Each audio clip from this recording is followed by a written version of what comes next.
Hi, welcome to Heard at the Bar. I'm Kristy, And I'm Courtney. and here we are again, another episode. How exciting. You know what? So I just have to say, the episode before this, I wasn't feeling amazing. I don't know the order if it was like directly before this, but when you showed me the image of it, and my Yep. eyebrows look like huge, and my makeup is like just popping off my face because I was trying to give myself color because I wasn't feeling great. It's horrible. And I apologize to the podcast world. Hopefully you were, that's a good thing about podcasts. Why do we have to have, if you're listening, it's fine. You didn't see a thing. And thank goodness, continue listening because sometimes these videos, oh, it's scary. It's scary. I looked like I had an orange liner around my lips when I looked at the video. And I was like, I think I only had like lip gloss on or something. And I was like, why is it orange?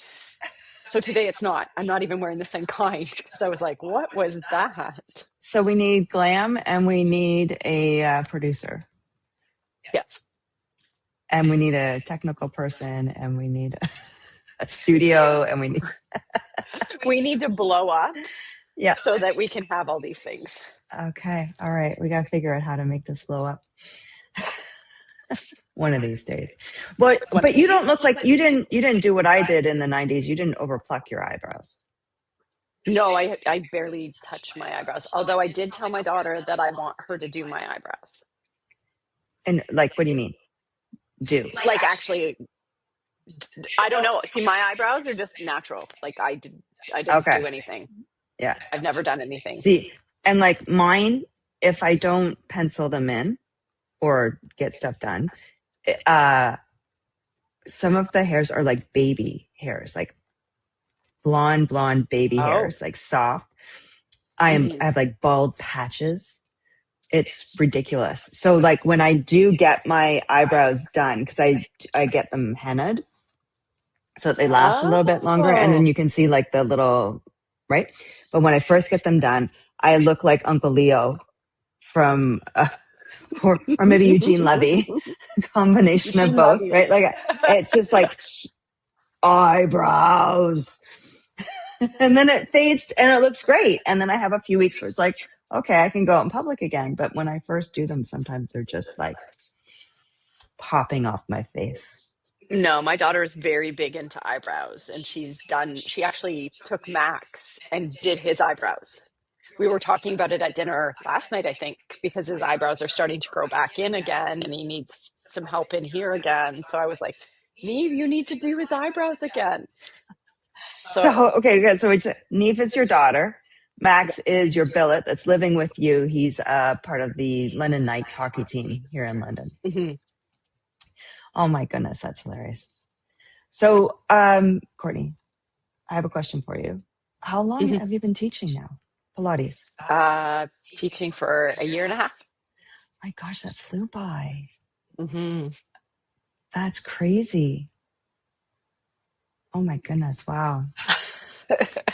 Yeah, but that also means like I left the corporate world almost like a year and a half ago. Wow. Hmm.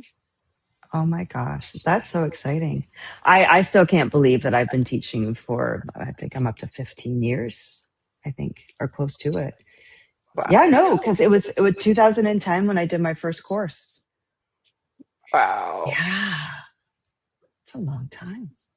We're old. And I think I'm almost at 10 years at the studio that I've been Yeah, going. because the studio turned 10 a year ago And I in think it was, January, February. Oh my gosh. Wow. Look at us. Here we go. That's so cool. So as you've gotten into a year, what are some of the things that you've come to understand that you didn't know before when you were a client? Like what are some of the things that you're like, oh, like that, like just like how has it changed your experience, I guess, maybe? I'm trying to think. There's a lot of things that I now know why you did. Like a lot of things that when I was doing them, I was like, ah. I don't like it when we do this exercise. And now I'm like, this is the exercise we're going to do because this is why it helps. Um, I think also planning, I plan differently now than I did even a year and a half ago. Your classes themselves. Yes. Yeah. Yeah. When Yeah. I did my training early on, one of my, who I consider a mentor, because I did a lot with her and I still do work with her. She said, you're going to one day want to go back to your clients in your first year and apologize to them, because you evolve, you become more confident in it and your teaching skills and your abilities. You are better at seeing, because that's a big part of teaching Pilates, is noticing those little imbalances, those little where people are slightly off, to help get them better aligned. And you continue your education, and the fitness world is still learning about the body. For as long as we've been around, we're still learning about the body, and it evolves. Like even the way that we teach engaging the pelvic, or engaging the transverse. When I first started, you engaged it a certain way. Now there's even some rules of thought where, like, because the transverse is a stabilizing muscle and engages automatically when it's needed, that you don't need to focus on it in training. So you don't even need to bring it up, essentially. Just let the body do what it's naturally supposed to do, which I kind of disagree with that, because once we bring awareness, people, and know what it should feel like, then they're able to call upon it and use it a little bit better. But it's interesting how that has evolved in the 10 years that I've been doing it, and how much further ahead it's come. And you got to keep on top of your training, because it's constantly evolving, the Pilates world, which I think is also very exciting. I've noticed when I did my training, I was very much like, this is what you have to do in class. This is the weight you have to use, those types of things. Now that I'm comfortable with it, I've changed things. So I maybe don't do exactly like, sometimes they want you to use a red spring. And I feel for the clients, that's too heavy for them. Yeah. And I don't want them to Yeah. struggle. So I'll change the spring load. And I've been more comfortable now with being like, yes, this is what the clients need, versus my training says, because when I first started, that's what I did. I was like, no, when I took my training, it said it had to be this. Yeah. Yeah. And now I've learned, looking at the client, that's just too much. And there's little tells and things like that they do and you can change things. And that's what I'd say probably the last 3 months that I've really Interesting. come to learn that this is what you have to do. I also took a class from somebody who did training with me and realized, because I don't do reformer classes because I teach them now, I don't do them as often. Yeah. She kicked my butt. Yeah. Yeah. It's interesting to me, and I don't know if every Pilates instructor finds the same thing, but once we do our training, we think we're going to get on the reformer more. We're going to have more time. We have less time for it. You have to work even harder to make sure you get it into your day. And we are there. And Yes. like the policy in the studio for instructors is, if there's a spot open, jump on. No, you don't pay. It's free because the spot's open. So go for it. And yet I don't do that as much as I should. And you and Victoria do not do it as much as we should. Even just to get inspiration from one another, let alone working our own body. And it's funny how it becomes more challenging when you teach to continue taking care of your body the way you did before you started teaching, which is strange. It makes no sense. I did my training so that I could get on the reformer more, so that I could work out more. And I have to make sure that I go through spurts where I'll plan on Sunday. I'll plan, okay, I can jump into that class and that class. And then the day comes and I forgot to bring food, which I think is what happened on, what was that, Wednesday. Oh, yeah, yeah. Um, and everything that I'm learning about a perimenopausal to menopausal to, I don't know what I am. I am in the menopause realm. um, but everything it says about it is that you have to be properly fueled.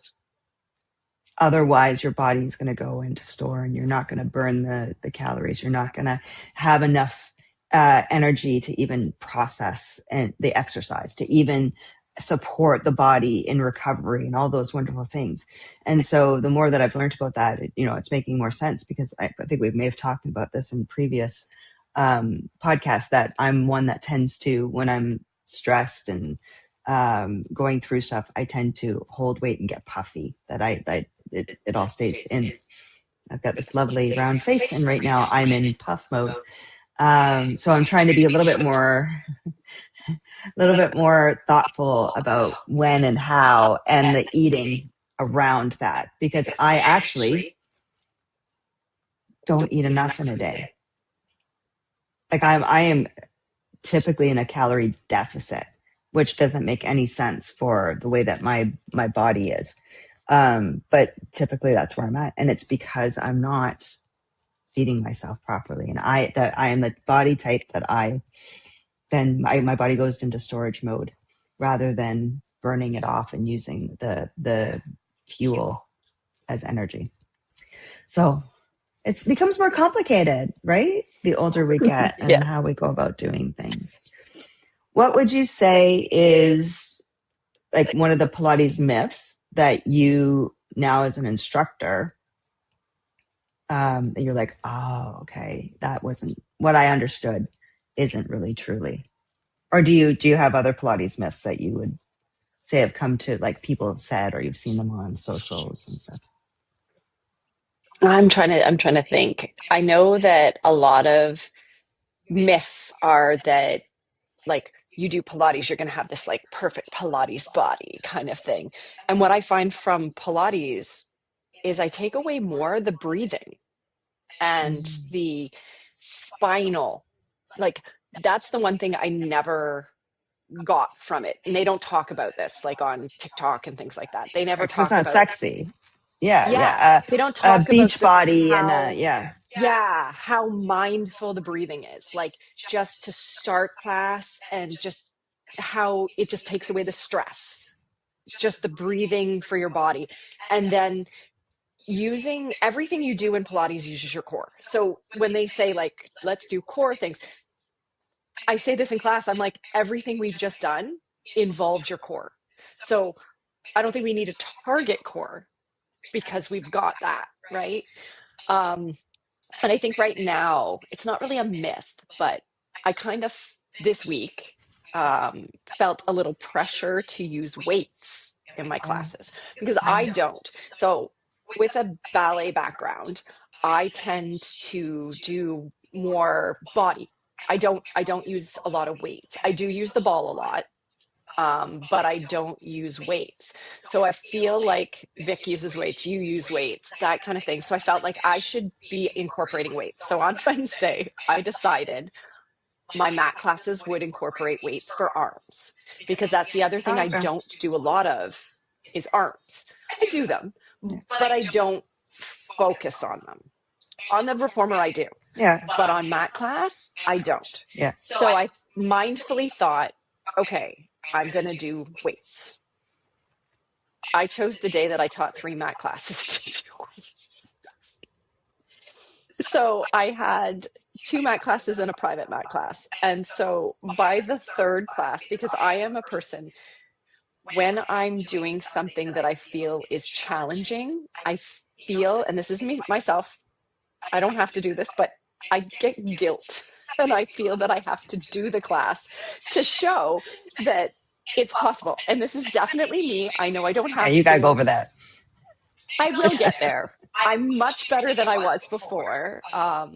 And it's just the mat side. Reformer, I'm very, this is what we're doing. This is how you do it.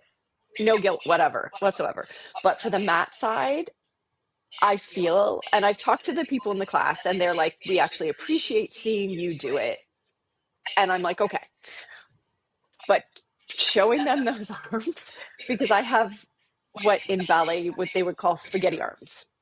Yeah. So, and so doing those, I was like, oh my goodness. So I talked to the class actually afterwards and said, I just don't know. And so their response was, let Kristy and Vic do the weights for your arms and let your classes not have weights for arms. So, and this is where like there's a few things. Okay, so weights come into play with my classes. I don't typically use them in a mat class. It's because I do a strength and mobility class for that purpose. And my bar classes, I bring the weights in. Because those are supposed to be a weight thing. And this is where it gets into a bit of like a lot of the debates you see, or the stuff that goes on social media about Pilates, that when you add weights to a Pilates class, now we're no longer doing a Pilates class. And there's a lot of this going on right now about what is Pilates. And it's what I'm finding, because Pilates is becoming more popular, is it's very much like what happened with yoga, where it's becoming now Pilates was always a fitness, but yoga wasn't a fitness. Yoga was spiritual.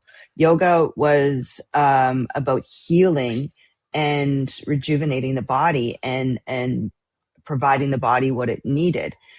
It wasn't fitness, but it's been made fitness. So now all of a sudden, if you're not, which this whole hot yoga thing came out of, is if you're not sweating in a yoga class, then it's not a good yoga class.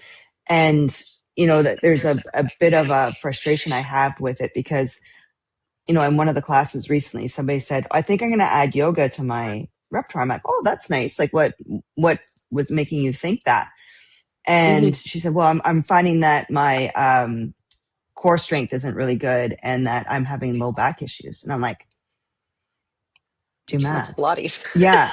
Like if that's why you're thinking about doing yoga, do mat classes, because the person doesn't do mat classes. So I'm like, get into a mat class. That's exactly what mat is known for. Yoga is meant for the stretchy, therapeutic, bringing oxygen flow and blood flow to your organs, getting into a meditative state to do that healing and to get your body into a better state. Pilates is the fitness version of yoga. And in fact, anytime in a yoga class where they're doing abs and specific core work, it's being taken from Pilates. So, it's becoming a bit frustrating, but I also don't want to, on social media, be that person who is like, this is the wrong thing to do, because it's not. Adding weights in a Pilates class isn't terrible. It's not a bad thing to do. It can enhance an experience. I think what is happening is we're trying to create don't go anywhere else, only come here. We have everything you need right here. So we've got all of these things that you do. And that's what I've tried to create at the studio with a bar, because bar provides that more functional, full body, typical fat burning, gets the heart rate up a little bit. And then the mat, and then reformer, and now the addition of my mobility and strength class is kind of providing that. But within the yoga world, when we start to move away from the foundation, what makes, in the Pilates world, did I say yoga world? You said yoga, yeah. In the Pilates world, when we start to move away from the foundation, the fundamentals that make it what it is, then it starts to become a little bit frustrating. And then it becomes a little bit like, well, that's not what Pilates is meant to be. Pilates is meant to be about controlled movement. It's meant to be about focusing on the breath, like you said. It's meant to be, being a mindful exercise, but that's going to build your strength from the inside out. That's going to focus on some exercise. It's obvious I'm working my core right now, and some it's not. But then it builds it up to that point where then you have those foundations, those fundamentals throughout your life, whatever you're doing, whether it's in the studio or outside. All of a sudden now you're incorporating these things and people are standing taller. And now all of a sudden sitting in a slouch doesn't feel comfortable. It feels comfortable to be tall. That's kind of where the beauty of Pilates is. And when you start to move away from that, it starts to get a little bit more challenging to accept. But I'm trying hard not to be that's not Pilates. Yeah, I think that it just as a conversation yesterday, I was actually, I guess it was Friday, watching a hockey game and watching one of Neve's friends playing, and he like bent back funny, and you could see his core strength was not where it should be. And that was my first thing I said to her. I was like, got to get him in, got to get him into Pilates mat class. We got to get that core strength. And that's what it is. I think that athletes need to incorporate everything. Like, yes, okay, so you use yoga for breathing and meditation.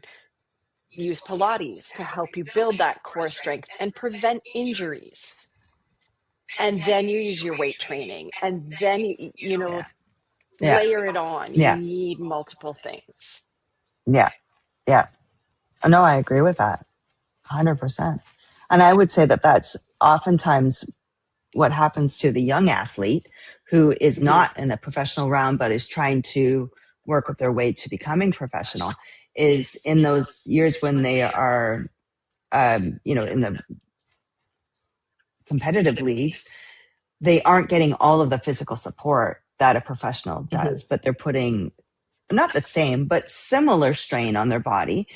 Maybe not playing as much as, well, no, actually, they're playing quite a bit. Sometimes they are. Right? As a professional player. But the professional player has a team around them at all times. They've got nutritionists making sure they're eating properly.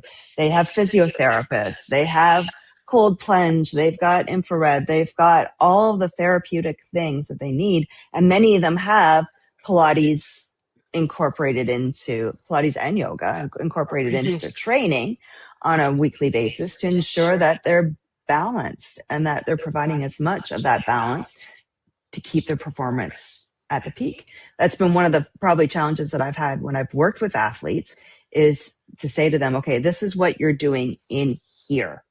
When you go to your sport and your coach, your trainer is saying, do it differently than what I'm saying here, do it how they say it. I'm trying to balance you out. I'm trying to support what you're doing out there. So I'm going to tell you something different than what they're telling you to do, because for your sport, you need to overextend. You need to, whatever that might be. But I'm going to try and bring you into proper alignment while you're doing the exercise. It's like the ballet girl I work with. Same thing. Yeah. Tell her when she's in the studio, this is what we do in the studio. That's not the same as what your ballet instructor is going to teach you. We are doing something different. But you can put it together. It helps. Yeah. And how much better would your career had been? Oh my gosh. My knee wouldn't have probably blown had I had that support and that knowledge. And if I had been told, I hyperextend my knees, this is how you prevent injury by teaching your body not to. Yeah. Shame.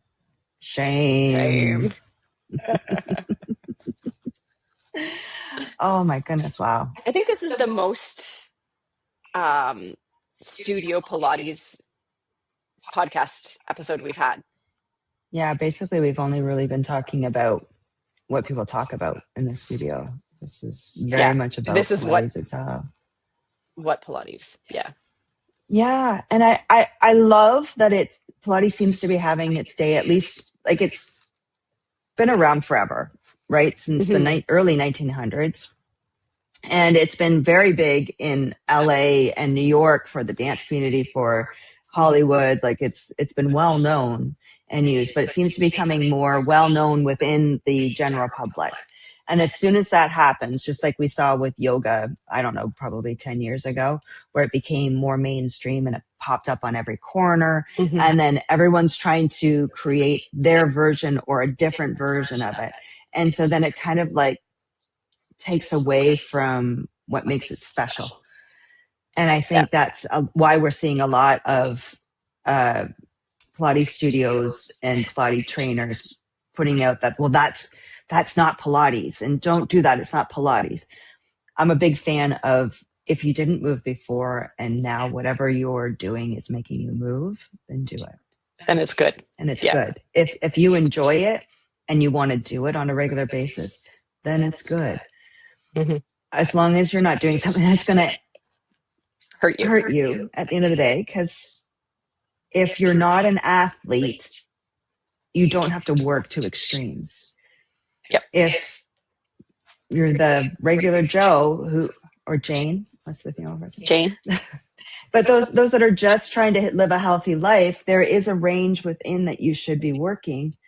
And I think that's the biggest problem is, and I know we talked about this on a recent, maybe even this season, I can't remember, but that the fitness industry is about changing your body. The fitness industry is about creating a lean, chiseled look so that you've got a flat stomach, an hourglass figure, that you'd look good in a bathing suit, good in a bikini, all those wonderful things. But really what the fitness industry should be, especially now with the way that the society has changed, it's about longevity. It's about making sure that when you're 90, you're able to get up and down from a toilet so that you can live on your own longer. It's about getting in and out of a car. It's about being able to walk to and from the grocery store or whatever, enjoy your grandchildren, whatever those things are that, you want to be able to do in your life. Movement and exercise is about that. Only when you're an athlete and you are making money from your body do you need to work into extremes.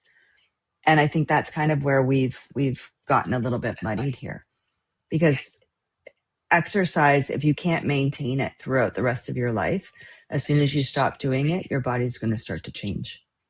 It's just like when you do crash diets. As soon as you go back to eating however you ate before, if you don't maintain the way that you're eating, you're going to gain that weight back. It's just the way it works. I think I may have stood on the soapbox already once, so I apologize. I was just gonna say. Does it sound familiar? Yeah, it sounds very familiar. But so it's true, and it's one of the things I think that really frustrates me about the fitness world. Mm-hmm.